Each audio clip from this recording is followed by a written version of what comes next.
یہ ہے قربانی. اگر وہ منظر پیش کروں تو میرے بھائی اتنا وقت ہی نہیں ملے گا.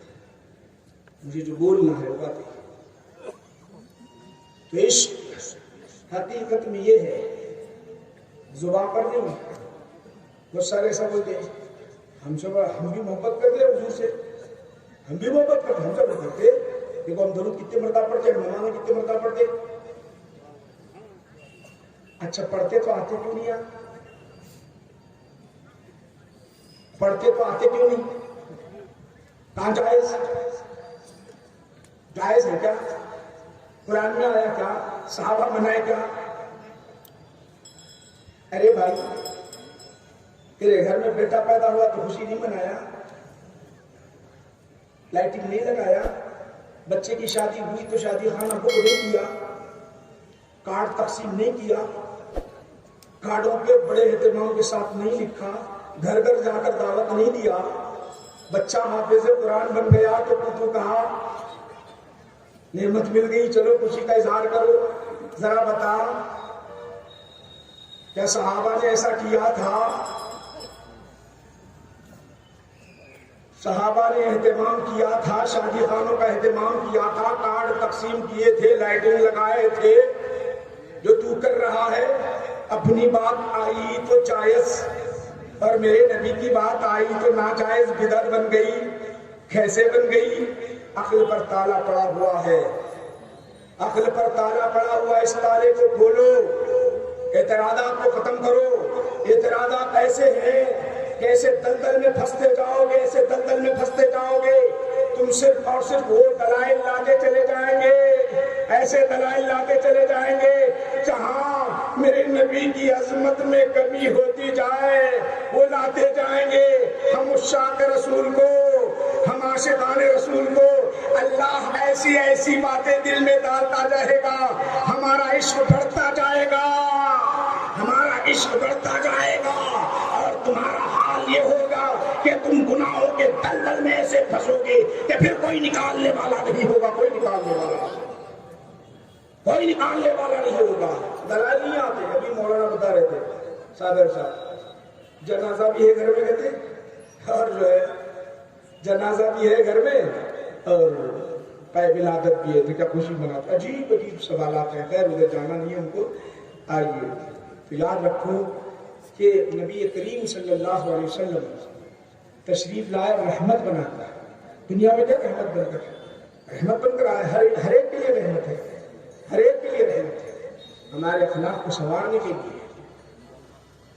ہم پریشان رہے، گناہوں کے دلدل میں پھنسے رہے تو اللہ سے دعا کر کے وہ گناہوں کے دلدل سے نکال کر جنت میں ڈالنے کے لیے آپ اپنی شریعت ہم تک پہنچائی، تاکہ آپ نے فرمایا یہ رحمت ہے تمہارے لیے، فرمایا یہ میری رحمت ہے تمہارے لیے، میری شریعت پر عمل کرتے رہنا، ایک دوسرے سے محبت کے ساتھ رہنا، اخلاق و کردار کو سنوارتے رہنا، ایک دوسرے سے لڑتے نہ رہنا، اختلافات نہ کرنا.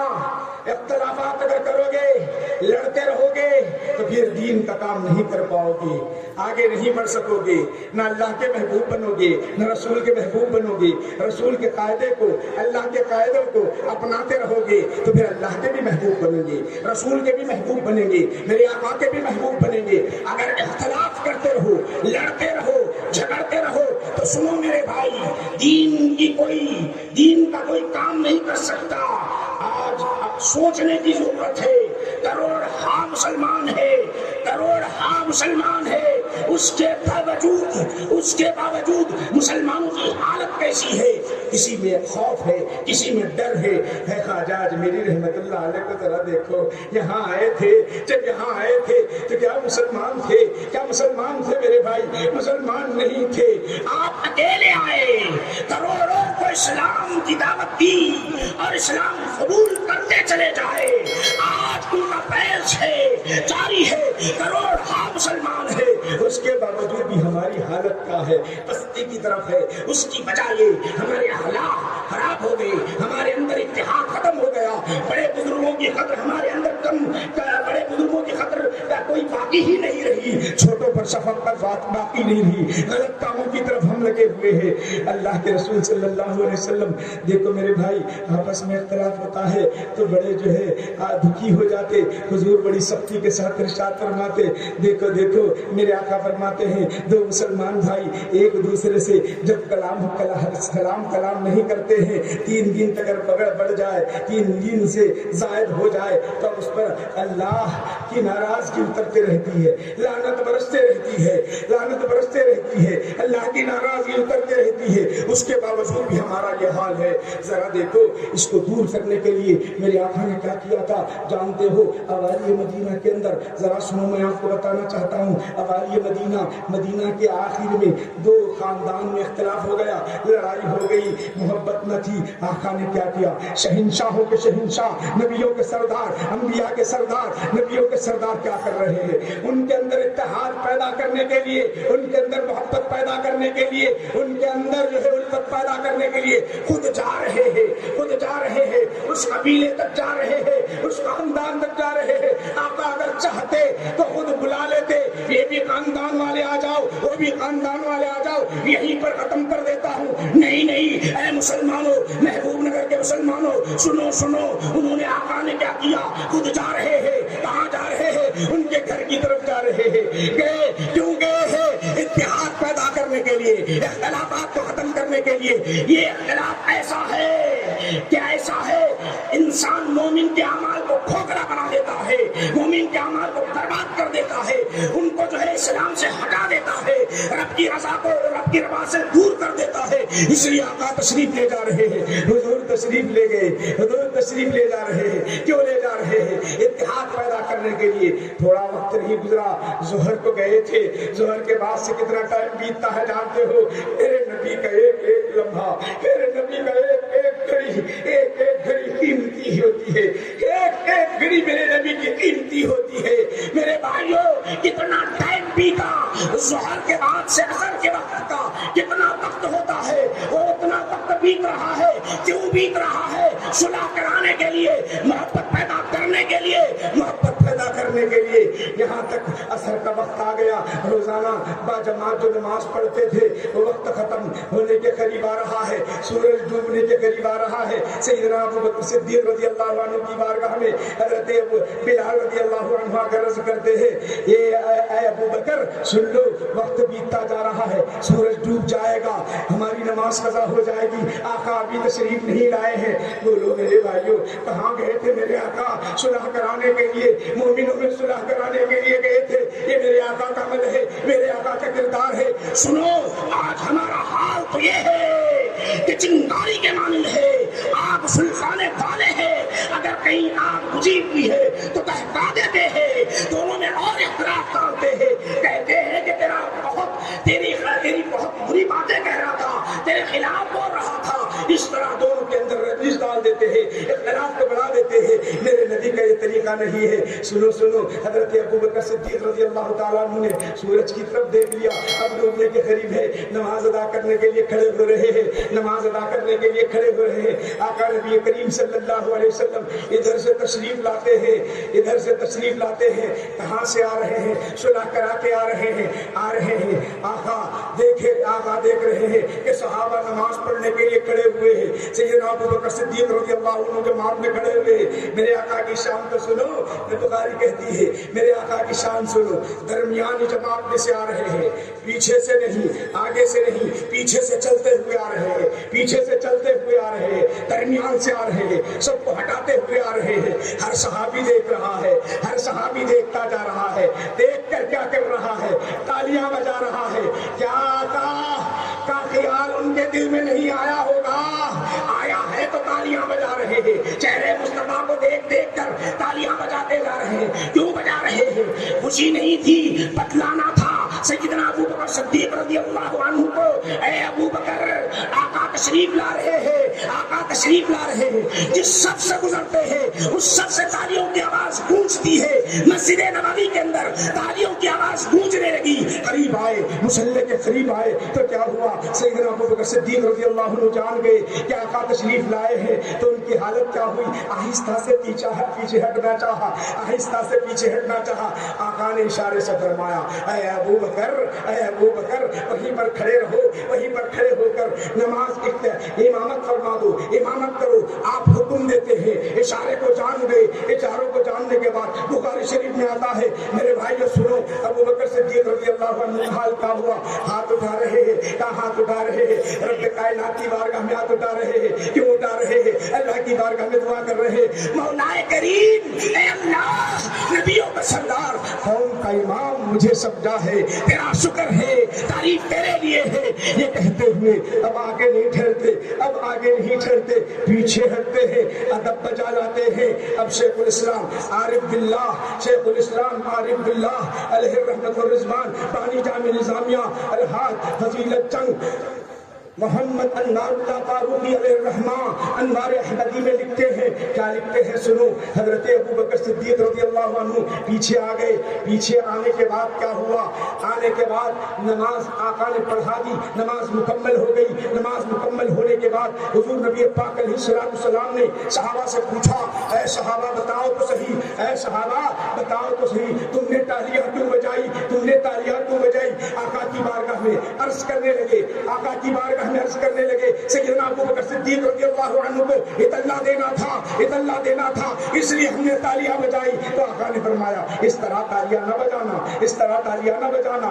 اگر کہیں امام کو لقمہ دینا ہو تو سبحان اللہ کہنا، الحمدللہ کہنا، اللہ اکبر کہنا، تالیاں نہ بجانا، تالیاں نہ بجانا۔ ان کی اصلاح کر دی۔ ان کے اصلاح کے بعد اب حضرت ابو بکر صدیق رضی اللہ عنہ کی کو فرماتے ہیں، اے ابو بکر بتاؤ تو صحیح، میں نے تمہیں حکم دیا، میں نے تمہیں حکم دیا مصلی پہ کھڑے رہو، مصلی پہ کھڑے رہو، کھڑے ہو کر امامت کرو، تو تم پیچھے کیوں آئے، تم پیچھے کیوں آئے؟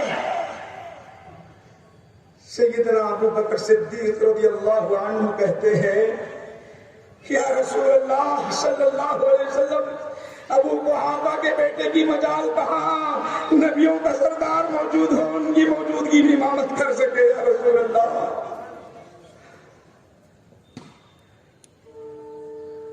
بانی جامع نظامیہ لکھتے ہیں، ایک ہوتا ہے امر، ایک ہوتا ہے ادب، ایک ہوتا ہے حکم، ایک ہوتا ہے ادب۔ پھر آپ اس حدیث کو نقل کرنے کے بعد فرماتے ہیں، حکم پر فوقیت ادب کو ہے۔ یہ اللہ کے رسول کا حکم تھا، ماننا تھا، ماننا تھا، وہیں پر کھڑے ہو کر نماز پڑھانا تھا، یہ حکم تھا۔ لیکن حکم کے ساتھ ساتھ ابو بکر کہتے ہیں، صدیق رضی اللہ عنہ کہتے ہیں، یا رسول اللہ، ساری زندگی حکم میں تو گزار دیا ہوں، کوئی حکم چھوٹا ہی نہیں یا رسول اللہ۔ آج کا حکم کچھ اور ہے، آج کا حکم کچھ اور ہے۔ آج جو پنہا ہے راز وہ یہ ہے، امت محمدیہ صلی اللہ علیہ وسلم کو بتانا ہے، ادب مصطفیٰ افضل ہے، اسی لیے یا رسول اللہ آپ کا ادب بجا لاتے ہوئے پیچھے آیا ہوں یا رسول اللہ۔ یہ لوگ بے ادبی کرتے ہیں، استاقیہ کرتے ہیں، زبان سے کچھ بھی کھولتے ہیں، زبان سے کچھ بھی بولتے ہیں۔ ذرا دیکھو، کیا سیدنا ابو بکر صدیق رضی اللہ عنہ کو اس سے پہلے کوئی آیت نازل ہوئی تھی؟ نہیں، تم مصلی پہ ٹھہرنا، نماز، پھر بعد میں پیچھے نہیں ہٹنا، کوئی آیت نازل ہوئی تھی؟ نہیں۔ یہ عشق نبی، تعظیم نبی یہ کہہ رہا ہے کہ پہلے ادب نبی صلی اللہ علیہ وسلم بجالا، پھر حکم کو دیکھیں گے، حکم کو ماننا ہی ماننا ہے۔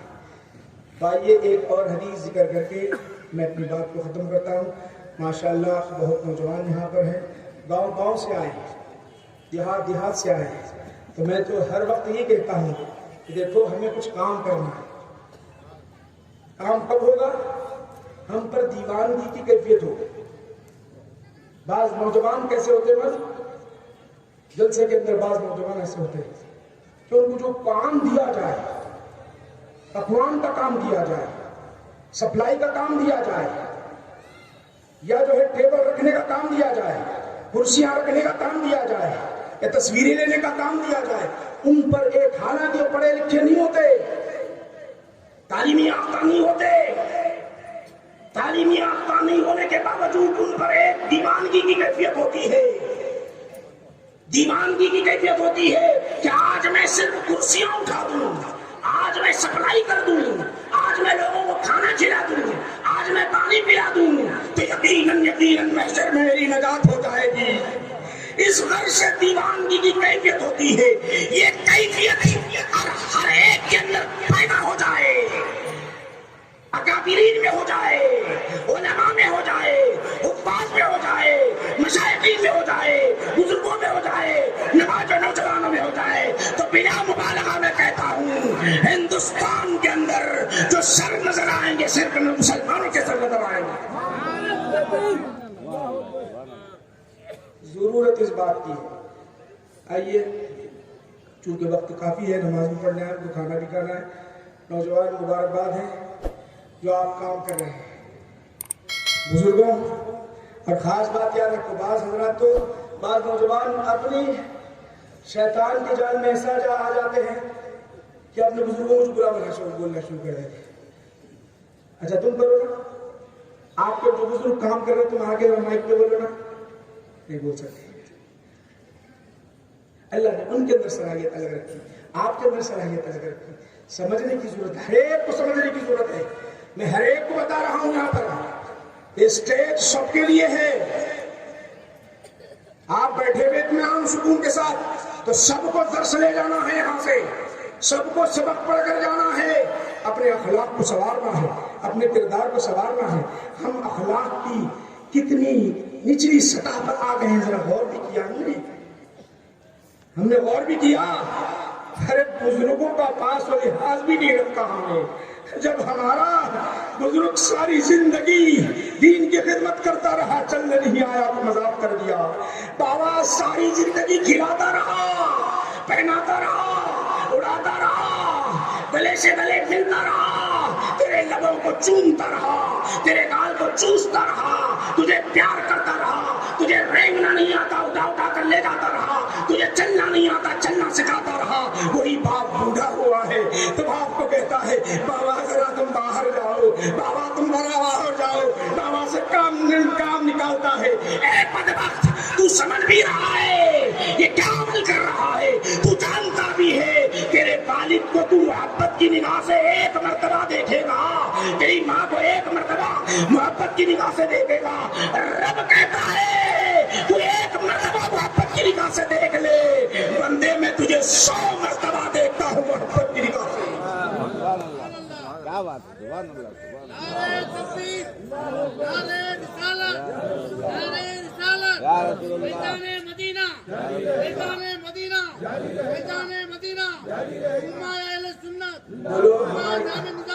ہماری حالت ہے نہیں یہ. اللہ ماشاءاللہ بعض ہیں خدمت کرنے والے، ماں باپ کے قدم چومنے والے، ماں باپ کے قدم چومنے والے کتنے خوش نصیب ہیں. یقیناً بہت خوش نصیب ہے. آج میلاد کمیٹی کی جانب سے یہ درس لے کر جانا میرے بھائیوں، ماں باپ کی قدر کرنا، اخلاق کو سنوارنا، چھوٹی چھوٹی باتوں میں غصے میں نہ آنا، چھوٹی چھوٹی باتوں میں غصے میں نہ آنا. یہ غصہ جو آپ کو ہوتا ہے جانتے ہو، ابتدائی آگ کی چنگاری ہوتی ہے. حضور نے فرمایا، میرے آقا نے فرمایا، یہ غصہ جب آ جاتا ہے تو یہ جہنم کی آگ ہے. فرمایا آپ نے، آگ کی چنگاری ہے. دیکھتے ہو جب غصے میں آتا ہے تو رگیں پھول جاتی ہے، زرد ہو جاتی ہے، چنگاریاں اس کے اندر آ گئی. چنگاری کا مطلب سمجھتے ہو کہ وہ آگ ہے؟ نہیں نہیں میرے بھائیوں، تمہارے اعمال، اچھے اعمال کو برباد کرنے کے لیے آ گئی ہے یہ غصہ، آ گیا ہے غصہ۔ نیکیاں ختم ہونے والے ہیں، اعمال برباد ہونے والے ہیں، اعمال برباد، نیکیاں ختم، جہنم کا راستہ ہم اختیار کر رہے ہیں، جہنم کا راستہ ہم اختیار کر رہے ہیں۔ اس کو اسی وقت بجھا دو، اس کو بجھانے کا طریقہ آقا نے فرمایا، تواضع اختیار کر لے، پانی پی لے، اعوذ باللہ من الشیطان الرجیم پڑھ لے، شیطان خود بخود بھاگ جائے گا، ورنہ تیری آنکھ کو جب دہکائے گا، اتنا دہکائے گا تو زمین پر اپنے آپ کو کچھ سمجھنے لگ جائے گا۔ عالم ہے کہے گا مجھ سے بڑھ کر کوئی عالم نہیں، منصب پر بیٹھا ہوا ہے وہ کہے گا مجھ سے بڑھ کر کوئی منصب والا نہیں، دولت مند سمجھے گا مجھ سے بڑھ کر کوئی دولت مند نہیں۔ اسی طرح ایک محلے کا پہلوان کہے گا مجھ سے بڑھ کر کوئی نہیں ہے۔ یہ چنگاری کتنی بڑھ رہی ہے، چھوٹے چھوٹے معاملات کے لیے ہم جو ہے لڑتے ہیں، اپنے آپ کو گھمنڈ ہے، اپنے آپ کو غرور ہے۔ ذرا دیکھو تو صحیح، کوئی اپنی بھائی کی قدر نہیں کرتا، لڑنے کے لیے تیار ہو جاتا ہے۔ حیدرآباد میں تو معمولی باتوں کے لیے مرڈر ہوتے چلے جا رہے ہیں، قتل ہوتے جا رہے ہیں، ایک مسلمان دوسرے مسلمان کو قتل کرتا چلا جا رہا ہے۔ کیوں؟ پیسوں کے لیے، کیوں؟ عورت کے لیے، کیوں؟ دولت کے لیے، کیوں؟ گھر کے لیے، کیوں؟ اسی طرح نوکری کے لیے، کیوں؟ صرف اور صرف اپنی انا کے لیے قتل کرتا چلا جا رہا ہے، لڑتا چلا جا رہا ہے۔ یہ انا کو فنا کر دو، انا کو مٹا دو، شیطان کے اندر یہ انا رہی تو اللہ نے کہا اچھا مردود، ہمیشہ کے لیے تو مردود بن گیا، انا کہا تو نکل جا۔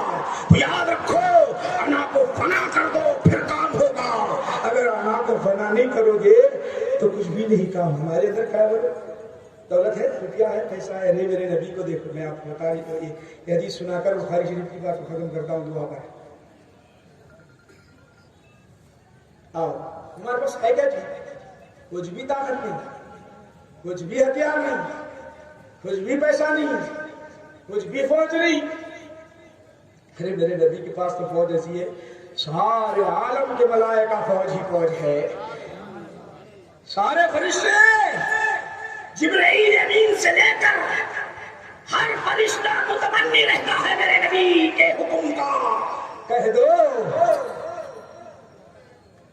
وہ شان والے نبی، ذرا ان کی بارگاہ سے سبق پڑھ لو۔ سلطنت کا حال کیا ہے آپ کو بتانا چاہتا ہوں، حکومت کا حال کیا ہے آپ کو بتانا چاہتا ہوں۔ چلو اخلاق ہے کہ کیسے ہے، کردار ہے کہ کیسے ہے۔ اللہ نے آپ کی تعریف بیان کی تو کیا بیان کی؟ انک لعلی خلق عظیم، اخلاق کے اعلیٰ سے اعلیٰ منصب پر آپ فائز ہیں۔ ایک روز رات کا وقت تھا، دن چلا گیا، رات آ گئی۔ رات میں آقا عبادت کے لیے تہجد کی نماز کے لیے کھڑے ہو گئے، تہجد کی نماز کے لیے کھڑے ہو گئے، نماز ادا کر رہے ہیں، قرات پڑھ رہے ہیں۔ جن آیا، آ کر آپ کی تلاوت میں خلل ڈالنا چاہا، آپ کی قرات میں خلل ڈالنا چاہا، قرات میں خلل ڈالنا چاہا۔ وہ آقا کا معاملہ ہے، ایک روایت میں شیطان کا لفظ ہے، ایک روایت میں جن ہی تھا، وہ جن تھا، ایسا جن تھا، شریر جن تھا، آیا آقا کے نماز میں خلل ڈالنا چاہا۔ جیسے مکہ کے اندر آقا نبی مکرم صلی اللہ علیہ وسلم، حضور نبی پاک علیہ السلام تنہا نماز ادا کر رہے ہیں، ابو جہل ہے، عتبہ ہے، شیبہ ہے، وہ کہتے ہیں کہ ان کے پشت پر کون اوج ڈالنے والا ہے، کون اوج ڈالنے والا ہے، کسی نے ڈال دیا۔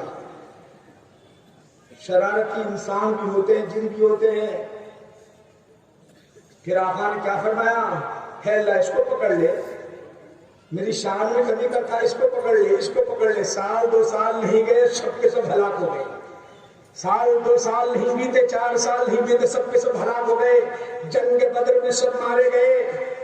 اب آؤ بتانا چاہتا ہوں، رات کا سمے ہے، آقا تہجد کی نماز کے لیے اٹھے ہوئے ہیں، نماز پڑھ رہے ہیں، ذکر ادا کر رہے ہیں، جن آیا خلل ڈالنا چاہا، نبی پاک علیہ السلام جان گئے شیطان ہے، جن ہے، نماز میں خلل ڈالنا چاہتا ہے، پکڑ لیا، پکڑنے کے بعد باندھ دیا، باندھنا تھا، ایک روایت میں آتا ہے کہ باندھنا چاہا، ایک روایت میں آتا ہے باندھ دیا، آقا نے باندھ دیا، اب نماز تو مکمل ہو چکی تھی، جب صبح سویرا ہوا، صبح ہوئی، فجر کی نماز آپ نے ادا کی، ادا فرمانے کے بعد صحابہ کی طرف متوجہ ہوئے، متوجہ ہونے کے بعد فرمایا تم جانتے ہو اے میرے صحابہ آج رات میں کیا ہوا ہے، تم جانتے ہو؟ عرض کرنے لگے اللہ اور اس کے رسول بہتر جانتے ہیں، اللہ اس کے رسول بہتر جانتے ہیں۔ آقا نے فرمایا سنو سنو، آج رات میں کیا ہوا، میں جب نماز ادا کر رہا تھا، آج نماز ادا کر رہا تھا، جن آیا آ کر جو ہے میری نماز میں خلل ڈالنا چاہا، میں نے اسے پکڑ کر رکھا، پکڑ کر رکھنے کے بعد میں نے باندھنا چاہا،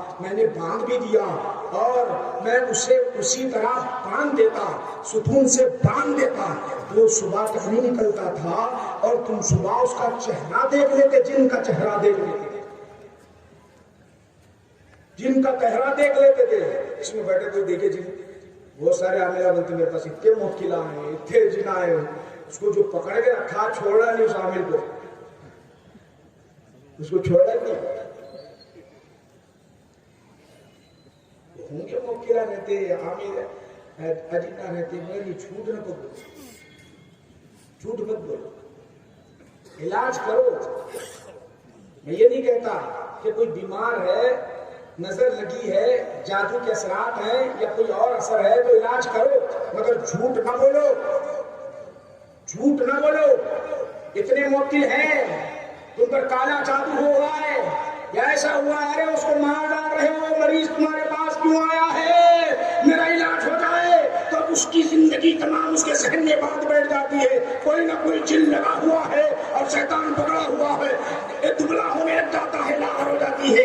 ایک شوگر کے پیشنٹ کو دیکھو، کیوں دبلا ہوتا ہے، لاغر کیوں ہوتا ہے، ہمیشہ اس کو یہ بات لاحق ہوتی ہے کہ مجھے شوگر ہے، شوگر ہے، شوگر ہے، لاحق ہوتی ہے بیماری۔ میں نے کئی ایسے دوستوں کو دیکھا ہے، وہ شوگر اس کو ہارٹ پر ڈال دی، ہارٹ پر ڈالنے کے بعد دنیا سے وہ چلے گئے۔ کئی ایسے لوگوں کو دیکھا ہے۔ یہ جھوٹ مت بولو میرے بھائی، علاج کرنا ہے کر دو، میں کیا یہ شریعت اجازت دیتی ہے آپ کو، مگر جھوٹ نہ بولو۔ یہاں اگر کوئی ہے تو سن لو، میں معذرت چاہتا ہوں، ہم سب کی اصلاح کی ضرورت ہے، میری پہلے اصلاح کی ضرورت ہے، سب کی اصلاح کی ضرورت ہے۔ ایسی جھوٹ باتیں نہ بولو میرے بھائیو، سچ بول کر علاج کرو۔ آؤ میرے آقا کی بارگاہ میں آؤ، حدیث پاک کو سنو۔ آقا نے باندھنا چاہا، باندھ کر رکھا، پھر آقا نے جب باندھ کر رکھا صحابہ سے فرمایا کیا فرمایا، میں نے جن کو باندھ کر رکھا تھا چھوڑ دیا۔ پھر یہ جملہ آپ نے فرمایا اگر میں باندھ کر رکھتا تو صبح تم دیکھ لیتے، صحابہ تھے وہ، صحابہ بولے یا رسول اللہ ہم نے جن کو کبھی دیکھا ہی نہیں، ذرا باندھ دیتے، باندھنے کی وجہ سے وہ ہل نہیں پاتا، صبح میں دیکھ لیتے جن کیسا ہے معلوم تو ہو جاتا، باندھ دیتے۔ میرے نبی کی بارگاہ میں آؤ، اخلاق کو ذرا سدھارو۔ آقا نے کیا جملہ ارشاد فرمایا سنو، بخاری کیا کہتی ہے، مسلم کیا کہتی ہے، ذرا سنو۔ میرے آقا نے ارشاد فرمایا میرے بھائی سلیمان علیہ السلام کی مجھے دعا یاد آئی۔ صحابہ نے پوچھا کون سی دعا؟ حضور نے ارشاد فرمایا ربی حب لی ملکا لا ینبغی۔ انہوں نے دعا کی تھی اے اللہ مجھے ایسی بادشاہت عطا کرنا، میرے بعد کسی کو ایسی بادشاہت نہیں عطا کرنا۔ دعا کی تھی، ان کی بادشاہت ایسی تھی جنہوں کو انہوں نے کنٹرول میں رکھا تھا، یہ بیت المقدس ہے، بیت المقدس کی تعمیر حضرت سلیمان علیہ السلام نے اجنہ سے کروائی تھی، ان کی یہ سلطنت تھی، یہ حکومت تھی۔ وہ اللہ کے رسول گویا یہ بتانا چاہتے ہیں دیکھو میں نے تو جن کو کنٹرول میں کر دیا، باندھ کے بھی رکھا، وہاں کوئی جن کو نہیں دیکھ سکتا تھا، مگر میرا ایسا باندھنا ہو جاتا کل تم دیکھ لیتے۔ یہ شرف مجھے نصیب ہے لیکن میں اپنے بھائی کے لیے چھوڑ رہا ہوں، میرے بھائی کے لیے چھوڑ رہا ہوں، ان کی دعا کے خاطر چھوڑ رہا ہوں۔ اے نوجوان بتا تیرے پاس کون سی طاقت ہے، تو اتنا گھمنڈی بنا ہوا ہے۔